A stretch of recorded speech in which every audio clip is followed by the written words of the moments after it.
Olá, eu sou a Shirley. Nesse vídeo, você verá um ótimo resumo sobre regressão linear. Bom, para quem não sabe, esse é um canal em que você pode ver mais de 100 exemplos de mapas mentais com muitos resumos sobre economia. Nesse vídeo, eu apresento esse resumo para que nós possamos entender mais facilmente a regressão linear. Então, eu explicarei cada ramo desse mapa, falando sobre como surgiu a regressão na economia, a relação entre as variáveis, sua finalidade, as equações. Por isso, é importante assistir esse vídeo até o final para entender a lógica e ver como ficou esse mapa mental completo. A análise de regressão ela é muito usada na econometria. Eu tenho também um vídeo só falando sobre econometria, depois você dê uma olhada. Mas ela une a teoria econômica, a matemática e técnicas estatísticas, com o objetivo de testar hipóteses sobre fenômenos econômicos, projeções ou predições de valores futuros das variáveis. O termo regressão, como é compreendido na economia, ele surgiu fora dessa área, com os trabalhos de Francis Galton, como você pode ver nesse primeiro ramo do mapa, por volta de 1885. Ele formulou conceitos de regressão enquanto estudava semelhanças familiares e também desenvolveu questionários e métodos de pesquisa para a coleta desses dados. Esses trabalhos procuravam explicar certas características de um indivíduo a partir das características de seus pais. Então, esse trabalho da regressão, ele sempre visa explicar alguma coisa, né? Responder alguma pergunta. Então, como exemplo aqui, eu trouxe esse aí lá do início, em 1885. Então, a análise de regressão, ela consiste na verificação de dados amostrais para saber se e de que forma duas ou mais variáveis estão relacionadas numa população determinada. Dessa forma, a análise de regressão estuda a relação causal entre y e x, sendo que y é uma variável econômica a ser explicada, a variável dependente ou variável resposta, e y representa uma ou mais variáveis independentes ou explicativas. Esse processo de encontrar a relação entre y e x é chamado de regressão.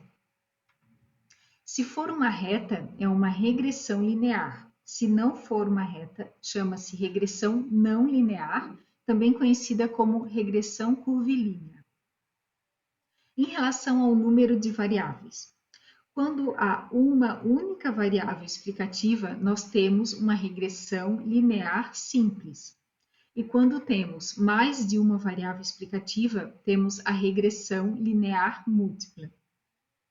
A finalidade da equação de regressão, ela é para estimar valores de uma variável com base em valores conhecidos de outra, assim como estimar valores futuros de uma variável em função do conhecimento de seus valores no passado. Agora veremos a reta de regressão linear. A equação da reta é y igual a A mais bx. Aqui falando de cada variável, o y é a variável dependente, A é intercepto, então o valor de y quando x for igual a zero, B, coeficiente angular, inclinação da reta, então acréscimo ou decréscimo em y para cada acréscimo de unidade de x, e x é a variável independente. Aqui temos então um exemplo da equação da reta.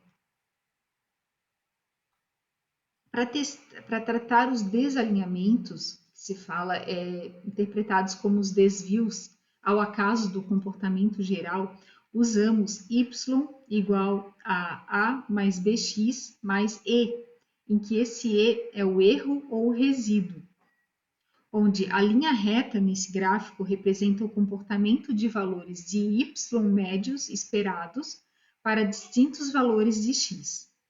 Então, as considerações para a obtenção da reta de regressão são: a reta de regressão verdadeira seria obtida se fossem conhecidos os valores de x e y para todos os indivíduos da população, mas nem sempre isso é possível, não é mesmo? No entanto, em geral, temos apenas uma amostra da população. Assim, a estimativa dos parâmetros A e B. Então, o método mais conhecido para ajustar uma linha reta a um conjunto de pontos é o método dos mínimos quadrados. Esse método é usado para definir a reta e obter A e B. Esse método garante que a reta obtida é aquela na qual se tem as menores distâncias ao quadrado entre os valores observados y e a própria reta. Assim, temos a seguinte equação: y com esse circunflexo é igual a mais bx, onde esse y é o valor esperado de y para cada valor de x. Assim, temos esse gráfico como exemplo, em que ele mostra ali essa variação nesse tracejado ali da reta. Antes de explicar esse último ramo do mapa, eu já quero saber se você está gostando, está entendendo desse assunto.